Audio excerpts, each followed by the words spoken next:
compartilhar com você um texto da Bíblia, Hebreus capítulo 2, verso 1 até o 4, então vamos ler.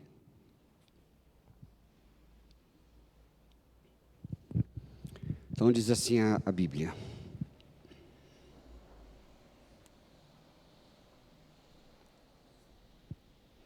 por esta razão, importa que nos apeguemos com mais firmeza às verdades ouvidas, para que delas jamais nos desviemos. Se, pois, se tornou firme a palavra falada por meio de anjos, e toda a transgressão ou desobediência recebeu justo castigo, como escaparemos nós, se negligenciarmos tão grande salvação, a qual tem sido anunciada inicialmente pelo Senhor, foi-nos depois confirmada pelos que a ouviram, dando Deus testemunho juntamente com eles, por sinais, prodígios e vários milagres, e por distribuição do Espírito Santo, segundo a sua vontade. Essa cartinha aqui dos Hebreus foi escrita aos cristãos que estavam correndo o risco de desviar da fé. Havia muita perseguição, havia feroz perseguição, por todos, e os cristãos estavam com medo, não estavam suportando a perseguição que estava por causa de Jesus Cristo, e o nome de Jesus que havia sido falado. Nero perseguiu os cristãos bastante, e ele era um sujeito louco, Nero era louco, tinha muitos problemas, fazia as mais terríveis formas de torturas. César era louco, o imperador era louco, perseguia os cristãos. Por causa de César, nós herdamos um nome que a gente sabe, hoje em dia é tão comum e tão simples, a famosa cesariana. Mas ali não foi por um bom motivo. César, ele matava as cristãs grávidas, arrancava o filho de dentro, na morte. Por isso existe o termo, cesariana. Os cristãos estavam apavorados, não aguentavam mais, e estavam abandonando a fé, deixando de lado. Então, uma pessoa de Deus, a gente não sabe se é o homem ou a mulher que escreveu Hebreus, dizem que foi uma mulher, Eu não sei, diz que foi uma mulher. Porque depois de escrever 13 capítulos, ela termina assim, depois de ter falado isso resumidamente, então acredito que foi uma discípula. Outros falam que é o apóstolo Paulo, não sabemos. Alguém foi Deus que inspirou, escreveu. E era para eles ficarem firmes. Vamos em frente, E ali ele começou a mostrar a superioridade de Jesus Cristo acima de tudo. A superioridade de Jesus acima dos sacerdotes, acima do Antigo Testamento, acima dos profetas, acima dos patriarcas, acima da lei, acima da religião da época dos fariseus, onde ele estava vivendo. Jesus era acima de tudo. Lá no capítulo 1, fala as 3 características de Jesus Cristo, que antes eram pessoas separadas, aqui em Cristo eles estão reunidas em uma só pessoa, que era o profeta. Quando a gente encontra lá no Hebreus 1, que fala, nestes últimos dias, nos falou pelo Filho. Jesus também é mostrado como sacerdote, porque ele fala, depois de haver purificado o pecado, ele assentou-se. Depois também mostra como rei, que assentou-se à direita da majestade de Deus nas alturas. E ali ele fala, Jesus é mais do que tudo que você possa imaginar. E depois, ao longo da Bíblia, no capítulo 2, ele fala de novo, as mesmas ênfases. Fala de Jesus, de novo profeta, que está no verso 3, que diz que a palavra foi anunciada pelo Senhor. Fala sobre rei, de novo, que Jesus é o rei, que a gente encontra no verso 9. Vemos, todavia, aquele que por um pouco, tendo sido feito menor do que os anjos, por causa do sofrimento e morte, foi coroado de glória e honra. Fala sobre o rei.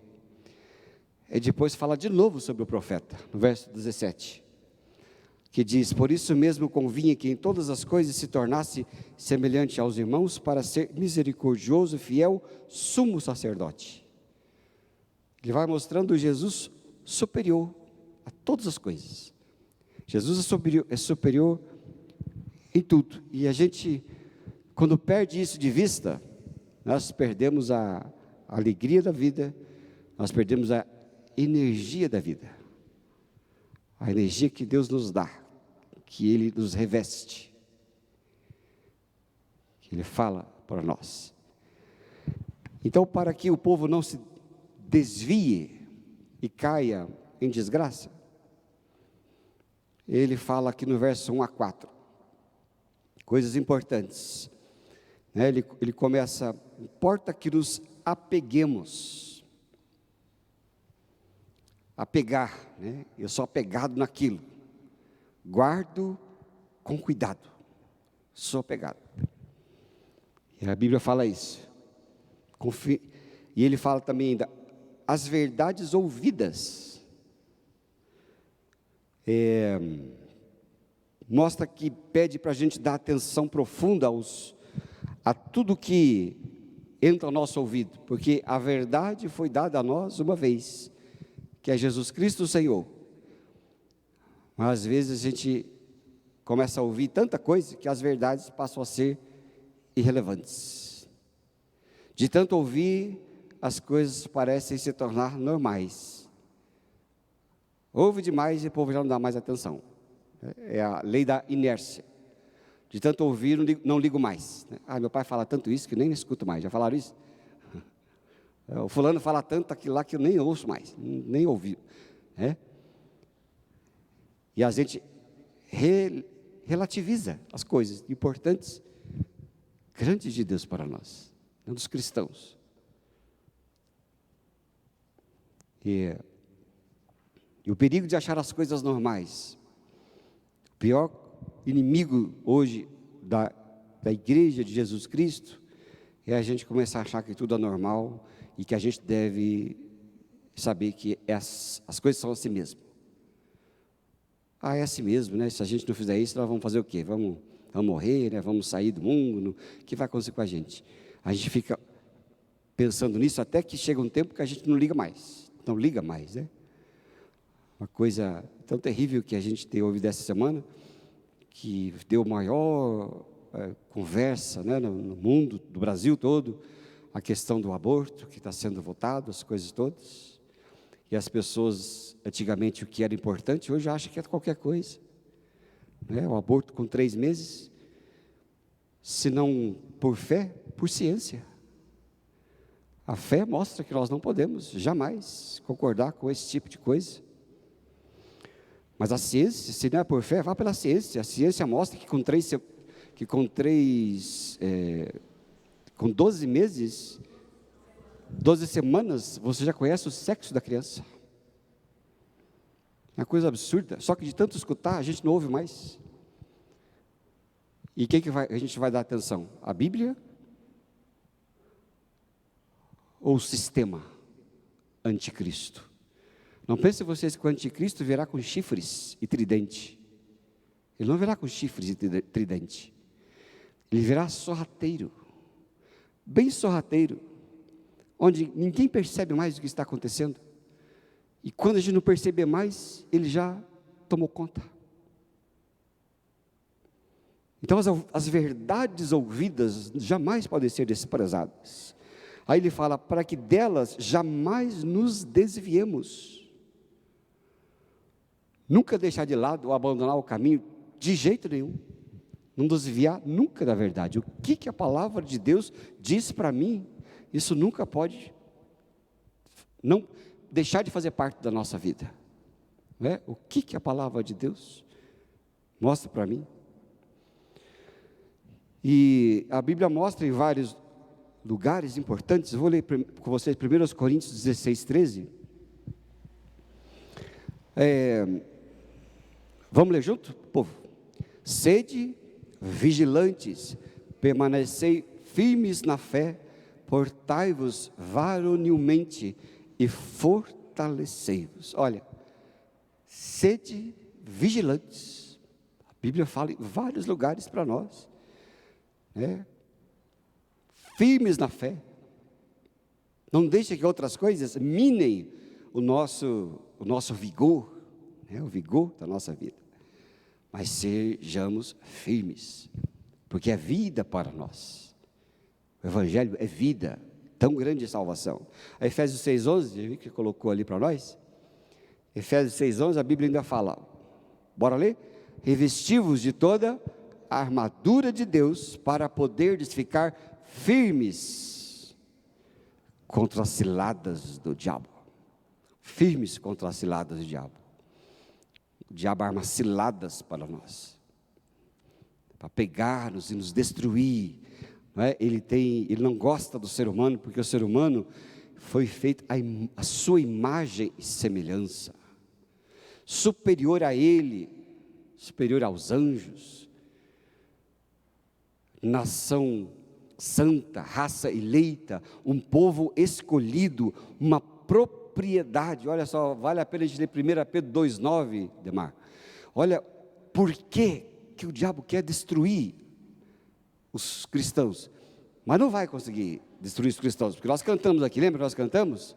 A igreja do Senhor, ninguém poderá contra a igreja do Senhor. É assim mesmo, Jesus cuida da igreja. Olha lá, vós porém sois raça eleita, que mais? Sacerdote real, nação, povo de propriedade exclusiva de Deus. Olha, essas são as características que Jesus conquistou para nós, e que o diabo odeia, e ele quer minar os fracos. E é por isso que aí Hebreus está dizendo, não vos desviem, não vos desvie, não deixe de ouvir a palavra, uma vez em vós enxertada. Tem um verso assim, lá na Bíblia, se eu soubesse de cor, eu ia falar para vocês, a palavra em vós enxertada, plantada, não deixa fora, fiquem firmes, arraigados, agarrados. E Gálatas 5:1, sobre isso ali, fala para nós. Vamos ler? Para a liberdade foi que Cristo nos libertou. Permanecei, pois, firmes, senão, fala, povo, não vos submetais de novo a jugo de escravidão.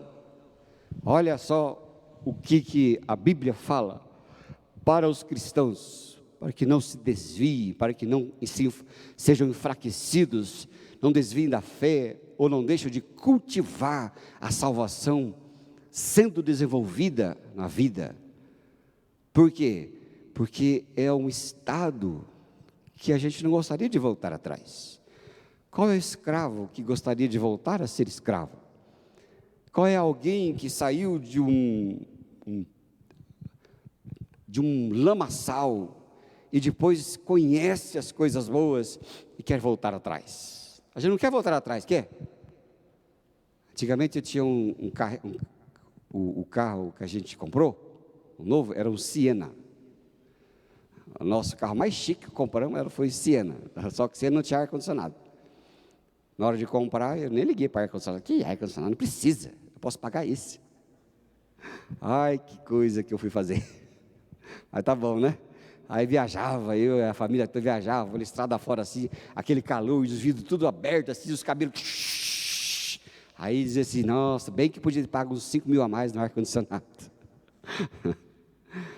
Aí o povo falava assim, pastor, vai com o meu carro. Eu falava assim, de jeito nenhum. Porque depois que você entra num carro bom, você não quer voltar para o carro anterior. É? O que os olhos não vê, o coração não sabe nem que existe. Não é verdade? Então, a gente não quer subir o nível. Toma cuidado para você subir o nível. Porque descer é triste, é, não é verdade? Tinha um amigo meu que dizia, olha pastor, eu tenho medo de ser pobre de novo. Por quê? Porque eu já experimentei alguma coisinha, mas quando eu era pobre eu não gostava de ser pobre. Aí eu falei, meu filho, quem é que gosta de ser pobre nessa vida? Então, quando a gente conhece coisas boas, não quer voltar para as coisas ruins. Quando você conhece a Jesus Cristo, você não quer voltar a servir o diabo. Como que você quer voltar atrás? Não tem como voltar atrás. Não. Voltar atrás é um atraso. Ele falou, o apóstolo Paulo fala para nós assim, vocês conquistaram, né? Olha, Gálatas 5:1 de novo, por favor. Vocês conquistaram alguma coisa boa, que foi a liberdade. Mas vocês vão ter coragem de deixar a liberdade de novo e se submeter de novo a um jugo de escravidão? Como é isto que você pode fazer? Isso é muito importante para nós. Abraçar essa fé, a fé não pode ser qualquer coisa, queridos. A fé não pode ser qualquer coisa, é o maior patrimônio que nós temos, é a fé. Sabia disso? Aqui no verso, aqui que ele fala, atentar com mais diligência.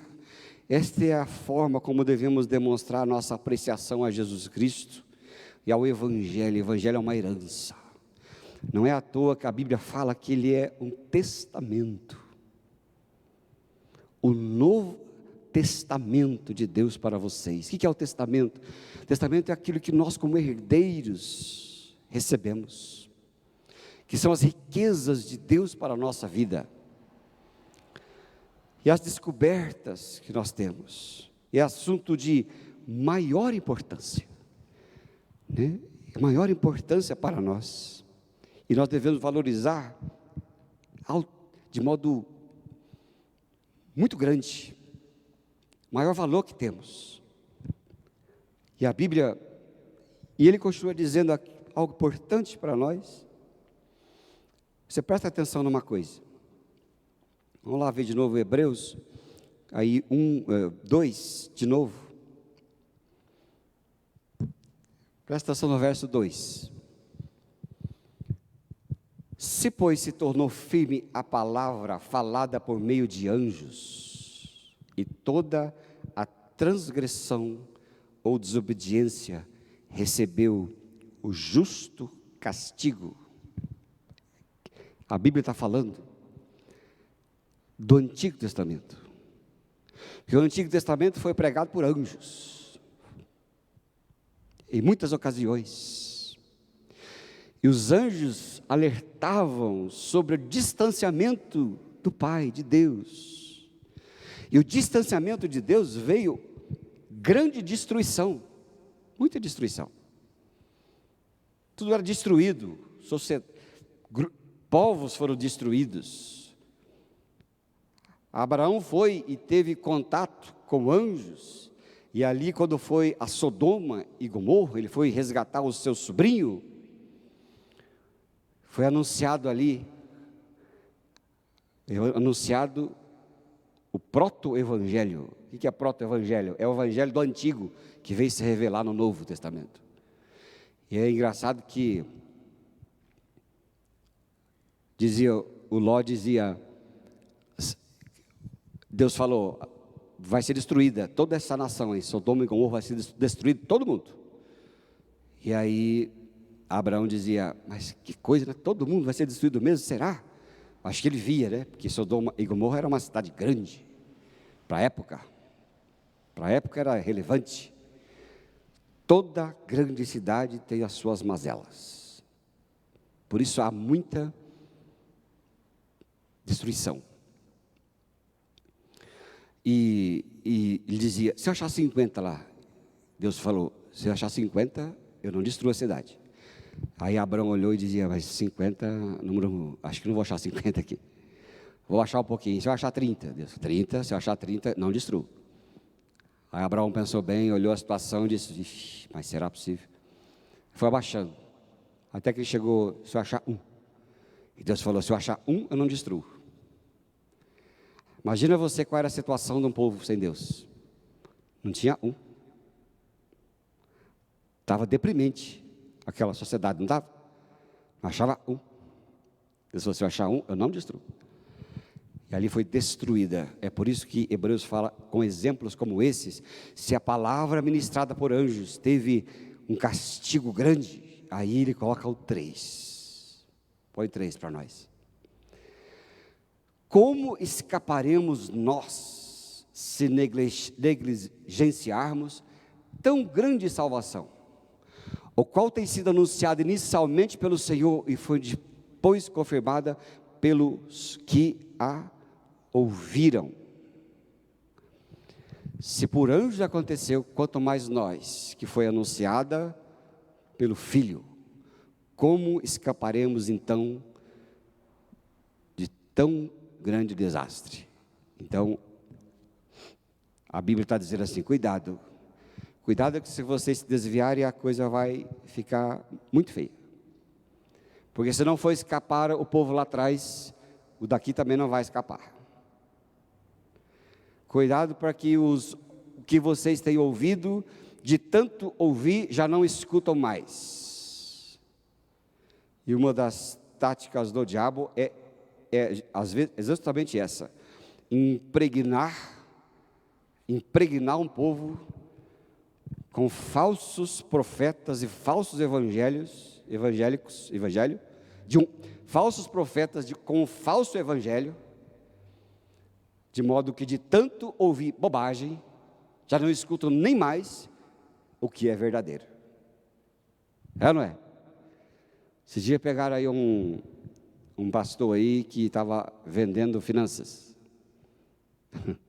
Vocês viram a notícia? Pastor pregava não sei como, e pregava lá dinheiro, o povo investir, e dizia que o povo ia receber centilhões de juros. Sabe o que é centilhões? 1 milhão, 1 bilhão, 2 trilhões, 3 trilhões, 4 trilhão, 5 quintilhão, e você conta isso até um centilhão.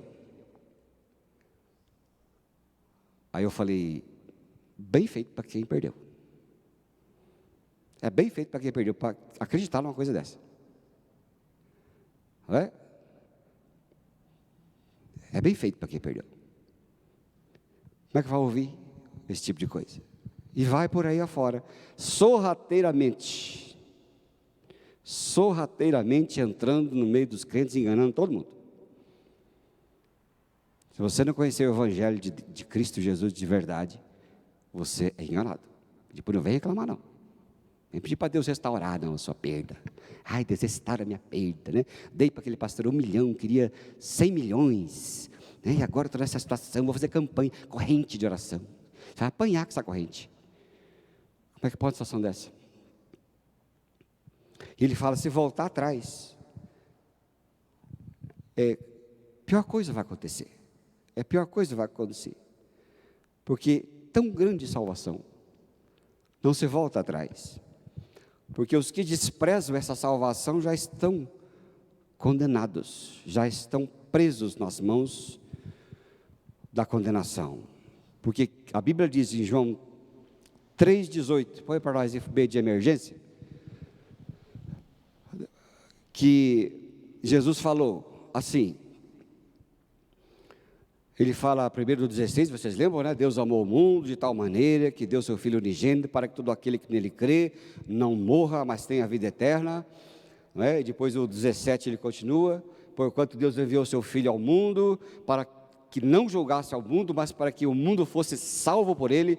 E depois ele fala: quem nele crê não é julgado, quem não crê já está julgado, porque porquanto não crê no nome do unigênito Filho de Deus. Só tem duas situações: não sou chegado, eu escuto com ruídos, quando escuto.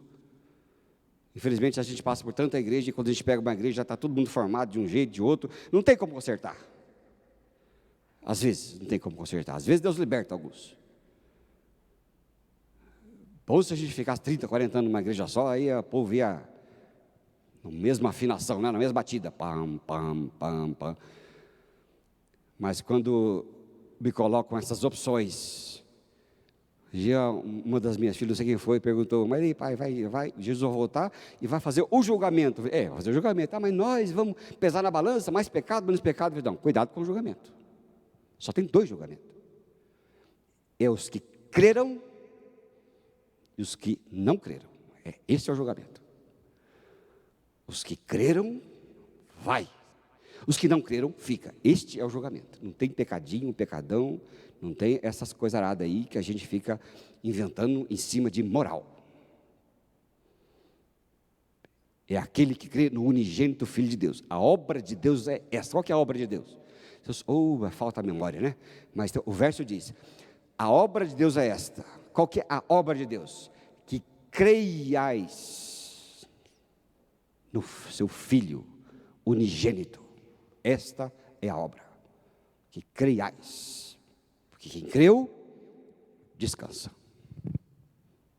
E quem não crê, não tem descanso. Não é? Não é? Não é, a gente fala não é, né? Não é, né? Não é? Mas eu lembro que Noé é Noa. E Noa significa, sabe o quê? Eu já falei aqui na prova. Tem um professor que vai dar a prova: olha, você vai cair na prova. Já falei, já dei a deixa. O que é Noa? Aquele que descansa. Aquele que descansa. Por isso que o Noel, que leu aqui de manhã, ele veio aqui com toda a sua simplicidade maravilhosa, falou de Enoque. Enoque estava com Deus e Deus o tomou para si. Enoque não conhecia leis, ele não conhecia moral, ele era um homem que andava com Deus, vivia com Deus, conversava com o Pai, vivia com Ele, e essa alegria fez com que Deus o tomasse para si. Tomasse para si. Que coisa preciosa, não é, queridos? Não volte para trás, porque voltar para trás é um desastre enorme.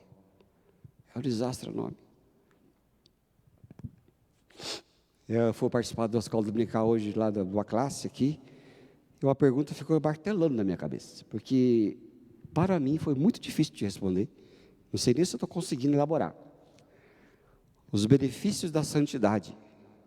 Lembra lá? Quais são os benefícios da santidade? Fiquei pensando. Ainda estou pensando. Qual que é o benefício da santidade? Não é fácil de responder. Qual que é o benefício da santidade? Talvez o benefício da santidade seja andar com Deus, ser limpo por Ele do pecado e ter uma vida boa, na presença de Deus.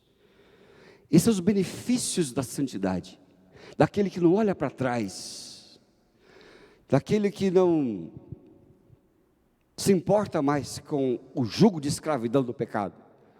O benefício da santidade é a vida boa, é a vida que o Evangelho mostra para nós, é a vida abundante com Jesus, é uma vida que anda com Ele, e andar com Ele torna o jugo suave, né?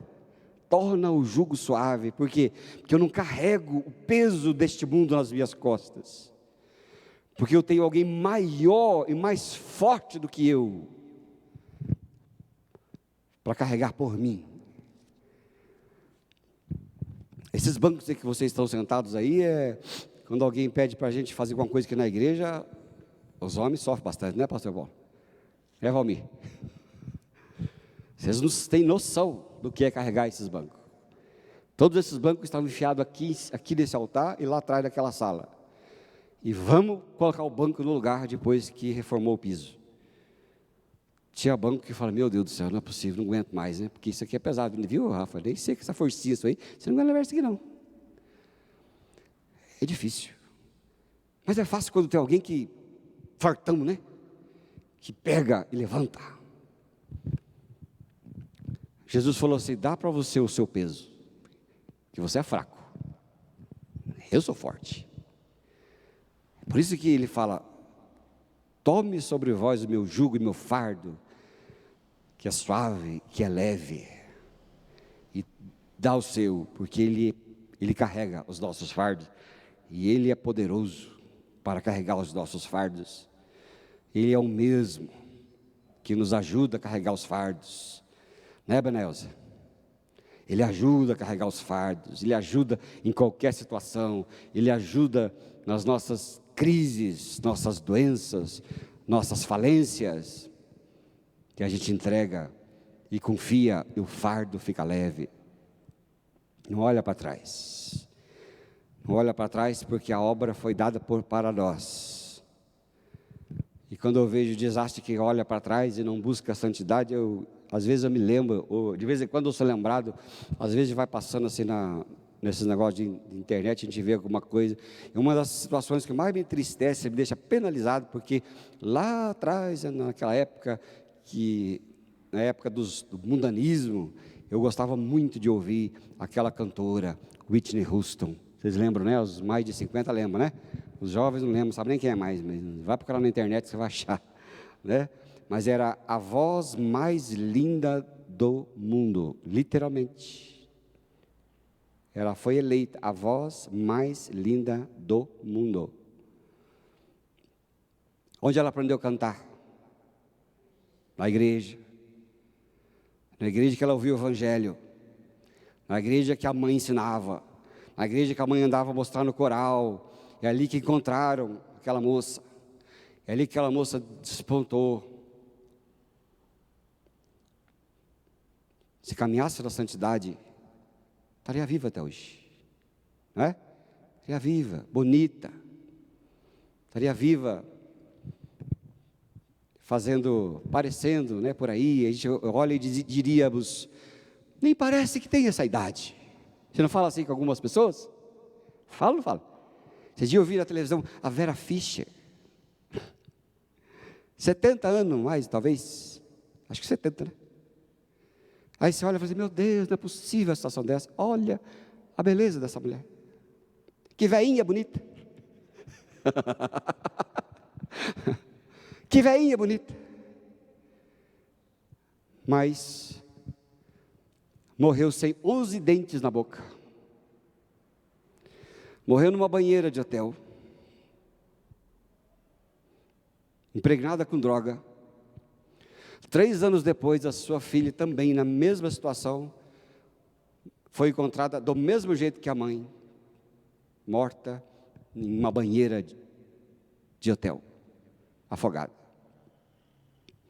Por isso quando eu falo assim, quais são os benefícios da santidade? Benefícios da santidade é viver guardados, zelados, limpos pelo Evangelho, porque o Evangelho não está aí para dizer que você pode fazer o que você não pode fazer, para te colocar cerca, para te colocar jugo em cima de você.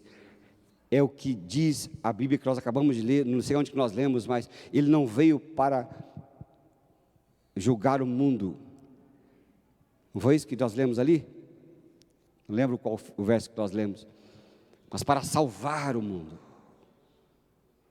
Olha lá, quem nele crê não é julgado, o que não crê já está julgado, porquanto não crê no nome do unigênito Filho de Deus. Acho que é o próximo verso, não é? É o 17? Porquanto Deus enviou o seu Filho ao mundo, não para que julgasse, mas para que o mundo fosse salvo por ele. É isso que Jesus veio fazer com a gente. Deixar-nos salvos limpos pela sua palavra, que é o benefício da santidade. O que é a santidade? Andar na presença de Deus, andar na sua palavra e amar a sua palavra. O que ela diz é tão bom. O que ela diz é tão bom.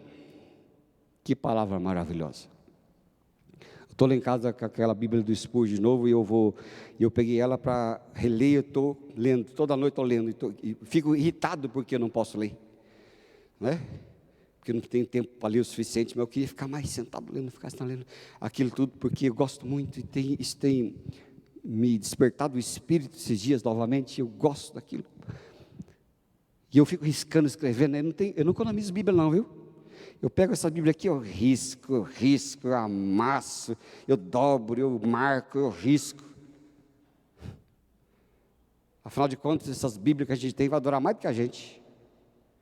Vou guardar para quê? Deixar as minhas Bíblias novinhas, né? Eu tenho várias Bíblias de estudo bonitas, eu não estou nem aí, não tem aquele zelo exagerado não por elas não. Eu risco mesmo, eu mastigo ela. Porque ainda que eu mastigue tudo aquelas Bíblias que eu tenho, quando Deus me levar, aquilo vai ficar, ainda vai ter que ser doado aí para o reciclável, vai durar mais do que eu. Então essa Bíblia novinha que vocês têm aí, risca bastante, marca, fala as suas experiências ali, porque quando você é chamado para não voltar atrás, não desistir do Evangelho, nunca desistir daquilo que Deus tem para você. E da palavra que vocês ouviram. Qual foi a palavra que vocês ouviram? Nós vamos encerrar com esse último bloco de texto aqui. Olha, eu vou ler com você Atos 2, do verso 22, que foi o discurso do apóstolo Pedro. Depois desse discurso, o Espírito Santo foi derramado. E ele fala assim, presta atenção. Quando ele vai mostrar o que era o Evangelho, e é este Evangelho que Hebreus está dizendo ali, para nos, importa que nos apeguemos com firmeza às verdades ouvidas, para que delas jamais nos desviemos. Qual que são as verdades ouvidas? Pedro mostra lá para nós, varões israelitas, Atos 2, verso 22, atendei a estas palavras, Jesus o Nazareno, varão aprovado por Deus, diante de vós, com milagres, prodígios, sinais, os quais o próprio Deus realizou por intermédio dele entre vocês, como vocês mesmos sabem, sendo este entregue pelo determinado desígnio e presciência de Deus, vós o matastes, crucificando por mãos de iníquos. Presta atenção aí nesse verso, porque fala que ele foi entregue em determinado desígnio e presciência de Deus. O Pai já sabia lá atrás, na eternidade passada, da crucificação lá na frente. Jesus não foi um acidente de percurso, e crucificando por mãos de iníquos, como havia dito o profeta, ao qual, porém, Deus ressuscitou, rompendo os grilhões da morte, porquanto não era possível que ele fosse retido por ela. Olha isso, olha, irmãos, que coisa preciosa. É digno de a gente sair assim, sabe a poupança Bamerinos, continua uma boa, tinha aquela propaganda que só o irmão Edson lembra, que saía cantando assim, depois o cara batia assim as pernas, assim, os calcanhares um no outro, né? O tempo vai, o tempo vem, e a poupança Bamerinos continua numa boa. Mas, gente, como eu sou um dinossauro mesmo, né? Praticamente um tiranossauro rex, para lembrar de uma coisa dessa. E é isso que diz aqui, olha, Deus o ressuscitou, rompendo os grilhões da morte, porquanto não era possível que fosse ele retido pela morte. A morte não tinha poder sobre Jesus Cristo. Eu acabei de comprar um livro chamado assim, A morte da morte na morte de Cristo. Se eu estiver aqui o ano que vem, na época da Páscoa, vocês vão me ver falar muito desse livro, porque ele é assim, ó, dessa grossura. Até lá eu vou ler. a morte da morte na morte de Cristo. Verso 25, porque a respeito dele, diz Davi, diante de mim via sempre o Senhor, porque está à minha direita, para que eu não seja abalado. Por isso se alegrou o meu coração e a minha língua exultou. Além disto, também a minha própria carne repousará em esperança, porque não deixarás a minha alma na morte, nem permitirá que o teu santo veja corrupção. O teu santo fala de Cristo. Deus não permitiria que Jesus visse a corrupção da morte. Fizeste-me conhecer os caminhos da vida, encher-me-ás de alegria na tua presença. Irmãos, seja-me permitido dizer-vos claramente a respeito do patriarca Davi, que morreu e foi sepultado, e o seu túmulo permanece entre nós até hoje. Sendo, pois, profeta, e sabendo que Deus lhe havia jurado que um dos seus descendentes se assentaria no trono, prevendo isto, referiu-se à ressurreição de Cristo, que nem foi deixado na morte, nem o seu corpo experimentou corrupção. Davi não está falando dos seus filhos. Davi, numa revelação divina, está falando do Santo de Deus, que não veria corrupção e nem seria manchado pela morte. Verso 32, a este Jesus, Deus o ressuscitou, do que todos nós somos testemunhas, exaltado, pois, à destra de Deus, tendo recebida do Pai a promessa do Espírito Santo, derramou isto que vocês veem e ouvem, porque Davi não subiu aos céus, mas ele mesmo declara, disse o Senhor ao meu Senhor, assenta-te à minha direita, até que eu ponha os teus inimigos por estrado dos teus pés. Esteja absolutamente certa, pois, toda a igreja, de que a este Jesus que vocês crucificaram, Deus o fez Senhor e Cristo. A esse é o Filho, esse é o Jesus, o Deus, que o Evangelho testifica, e que Ele fala para nós, se apeguem a esta verdade, e não se afaste dela, porque é a verdade da palavra que eu deixo para vocês, porque se vocês deixarem esta palavra, como escaparão se negligenciar tão grande salvação? Como escaparemos se negligenciarmos tão grande salvação? Jesus é maravilhoso, Ele vai nos guardar, nos abençoar e nos dar vida, e vida abundante a todos aqueles que nele crêem. E você e eu somos bem-aventurados, porque o povo do passado tinha esperança daquele que viria. Nós desfrutamos da certeza daquele que veio. E aquele que veio, aquele que ressuscitou, Jesus Cristo o Senhor, vai guardar a nossa vida em toda a eternidade. Amém, queridos? Que Deus abençoe sua vida com fé, e não se aparte desta fé jamais. E se você está relativizando, deixando de lado as coisas preciosas que vocês ouviram, volte para elas, porque ela é segurança e salvação para todos nós. Amém, queridos?